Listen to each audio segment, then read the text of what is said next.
Right. Morning. Yesterday, bank holiday actually.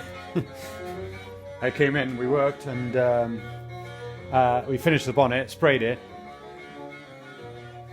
put the hood frame on, and also sprayed it. What else?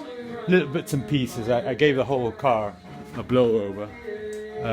Sprayed the mirrors, and the dashboard is basically what I've been doing is we've been threading all the stuff through the dashboard and the bulkhead. I mean, and the clocks I put in and masked off to be able to give it a whole spray like I did yesterday, because these rings were slightly different greens. Some were actually blue because the car was navy blue before, and just to make it all the same green. So that's I fixed that I showed you last time, and yeah, it's looking rather well.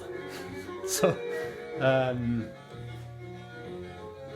we're getting closer to basically putting it on the chassis, and that's what we'll probably do next, I think, today. So, though I need to spray, I forgot yesterday to spray the axe and the shovel or the spade. They go all green too. So, yeah. Anyhow, see you later, mates. Have a good day.